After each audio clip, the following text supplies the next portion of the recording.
Good morning friends, কেমন আছো তোমরা সকলে? আশা করছি সকলে খুব ভালো আছো। বেশ কিছুদিন আমি ভিডিও দিতে পারিনি, কিছু ব্যক্তিগত সমস্যার কারণে আমি চ্যানেলে কোনো ভিডিও দিতে পারিনি। এখনও সমস্যাটা কাটিয়ে উঠেছি তা নয়, কিন্তু অনেক দিন থেকে চ্যানেলে ভিডিও দেওয়া দিতে পারছি না বলে চ্যানেলটা রিচ ডাউন করে যাচ্ছে। তাই জন্য আজকে আবার একটা নতুন ভিডিও নিয়ে চলে এলাম। নাহলে সেই রকম মানসিক পরিস্থিতি এখন নেই ভিডিও দেওয়ার মতো। তো যাই হোক, আজকে যে ভিডিওটা নিয়ে এসেছি তোমরা জানো, আমি লাস্ট উইকে একটা পার্ট দিয়েছিলাম। ফার্স্ট পার্টটা সেটা হচ্ছে আমরা টাকি বেড়াতে গিয়েছিলাম। সেই টাকিতে যে ভিডিওগুলো বানিয়েছিলাম তার ফার্স্ট পার্টটা লাস্ট উইকে দিয়েছিলাম। লাস্ট উইকে শুধু একটাই পার্ট দিতে পেরেছিলাম। এই উইকে চলে এসেছি সেকেন্ড পার্টের নিয়ে।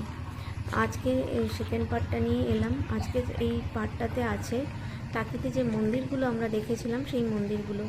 এটা তার মধ্যে একটা জোড়া শিব মন্দির ছিল। যেহেতু মন্দিরের দরজাগুলো বন্ধ ছিল, ঠাকুরের ছবি খুব একটা ভালো তুলতে পারিনি, বাট মন্দিরগুলো খুব সুন্দর দেখতে। সেই মন্দিরগুলো আজকে তোমাদের কাছে নিয়ে আসছি। জোড়া শিব মন্দির, এখানে দুটো পরপর শিব মন্দির আছে এবং সামনে একটা বিশাল বড় পুকুর আছে। আরেকটি মন্দির দেখেছিলাম, সেটি হচ্ছে মা কুলেশ্বরীর মন্দির। সেই কুলেশ্বরীর মন্দিরে 3 রকমের ঠাকুর আছে, মা কুলেশ্বরী, বগলা মা আর নীল সরস্বতী। সেই মন্দিরের কিছুটা হিস্ট্রি আমি ওখানে যে পুরোহিত মশাই তার থেকে শুনেছিলাম, সেটা তোমরাও দেখতে পাবে। এই হচ্ছে সেই কুলেশ্বরী মন্দির। কুলেশ্বরী মন্দিরে এসে পৌঁছে গেছি এবং মন্দিরটি তো দারুণ দেখতে। তোমরা মন্দিরের পুরোহিতের মুখ থেকেই শুনে নাও যে মন্দিরের কি হিস্ট্রি, এখানে যে ঠাকুর আছেন সেই ঠাকুরের কি হিস্ট্রি, কেন পুজো করা হয়, কোন ঠাকুরকে কেন পুজো করা হয়, সেই সমস্ত কিছু এখানে উনি বলেছেন খুব সুন্দর করে গুছিয়ে। সেটা তোমরা শুনে নাও, তাহলে তোমাদেরও ভালো লাগবে, তোমরাও অনেক কিছু জানতে পারবে। আর আমিও সেদিন সত্যি ওনার কাছ থেকে অনেক কিছু জানতে পেরেছি। তোমরা এই যে ধুতি পরা ভদ্রলোক, উনি হচ্ছেন মন্দিরের বসেছিলেন, ওনাদেরই মন্দির। তো উনি একদম সুন্দর করে গুছিয়ে বলে দিলেন। এই মাঝখানের যিনি মা, তিনিই হলেন মা কুলেশ্বরী। আর এদিকে নীল শাড়ি পরা নীল সরস্বতী, আর এদিকে হলুদ শাড়ি পরা হচ্ছে মা বগলা। তো এবার আমাদের কাছে মা কুলেশ্বরী। আমাদের 400 বছরের পুরনো মন্দির আছে মা কুলেশ্বরী মন্দির। সেখানে কি গিয়েছিলেন? না। আচ্ছা, ও আপনাদের টোটোওয়ালা নিয়ে যাবে। সেই কুলেশ্বরী মন্দিরে যে মা আছেন তাকে বলা হয় মা কুলেশ্বরী। কুলেশ্বরী কেন বলা হয় দেখুন একটু লক্ষ্য করে। মায়ের ডান পাটা মহাদেবের পায়ের দিকে, কালীর ক্ষেত্রে যেটা হয় সামনের দিকে। ওইখানে যে মা কুলেশ্বরী আছে তারই প্রতিরূপ। ওখানে সাধন ভজন করতেন আমাদের গুরুদেব সর্বানন্দ গিরি মহারাজ। উনি একজন তান্ত্রিক ছিলেন। উনি 10 বছর হলো এই মন্দিরটা স্থাপন করেন তন্ত্র সাধনার জন্য। পার্সোনাল এই মন্দিরটা নির্মাণ করেন।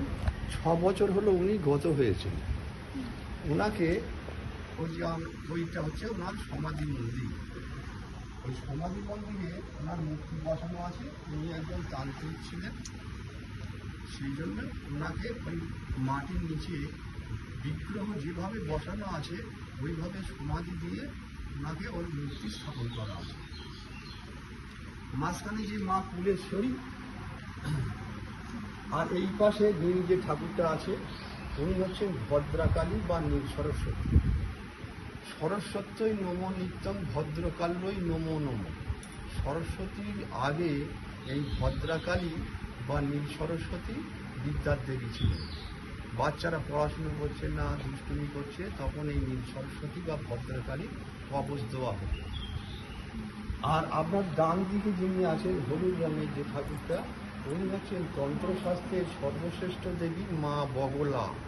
কেউ বলে বগলামুখী, কেউ বলে বগলা সুন্দরী। ওনার প্রিয় কালার হলুদ। হলুদ ফল, হলুদ ফুল, হলুদ মিষ্টান্ন উনি খুব তৃপ্তবোধ করেন।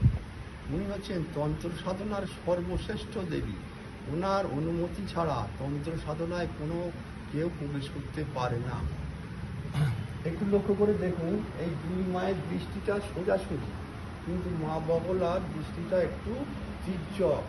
কেননা উনি তন্ত্রশাস্ত্রের দেবী এতই শক্তিশালী যে ওনার চোখে চোখ রেখে আমরা কথা বলতে তাকাতে পারি না। সেই জন্য মা নিজে থেকেই একটু দৃষ্টিটা তীব্র হয়ে আছে। এই তিন শক্তি এক জায়গায় বলে এই মন্দিরটার নাম ত্রিশক্তি মন্দির। এখানে অনেক লোক অনেকবার আসে।